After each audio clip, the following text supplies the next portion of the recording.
Bismillahirrahmanirrahim. Assalamualaikum warahmatullahi wabarakatuh. Saya Nasrul Abid, Wakil Gubernur Sumatera Barat. Bersama ini saya umumkan kepada seluruh masyarakat Sumatera Barat, berdasarkan keputusan Menteri Kesehatan Republik Indonesia pada tanggal 17 April 2020, Sumatera Barat ditetapkan salah satu provinsi yang menerapkan PSBB, pembatasan sosial berskala besar.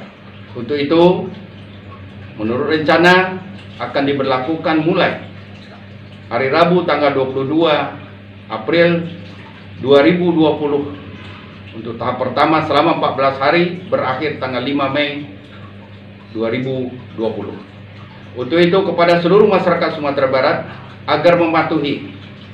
Seluruh masyarakat kita perantau masuk ke Sumatera Barat juga agar mematuhi. Mari kita disiplin diri, kita berdiam di rumah. Semoga COVID di Sumatera Barat ini akan segera berakhir dan kita kembali kehidupan normal. Selanjutnya, kepada masyarakat kita yang terkena oleh dampak terhadap krisis karena COVID-19 ini, pemerintah Sumatera Barat sudah menyiapkan bantuan 600.000 untuk 3 orang per kakak.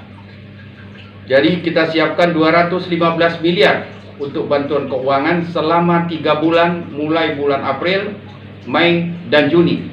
Uang ini kita serahkan langsung kepada kabupaten kota yang saat ini sudah 3 kota yang selesai daftarnya dan segera ditransfer.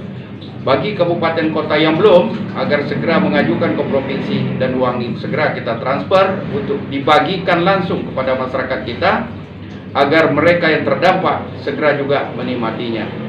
Untuk itu, kepada kita semua, masyarakat Sumatera Barat, pada Bupati Wali Kota, ayo kita bersama-sama kita taati aturan dalam pemberlakuan PSBB ini. Semoga Sumatera Barat sekali lagi segera keluar dari COVID-19 ini. Terima kasih, selamat kita berdisiplin. Semoga Allah selalu memberikan semangat bagi kita untuk menata kehidupan yang lebih baik di masa depan. Wassalamualaikum warahmatullahi wabarakatuh.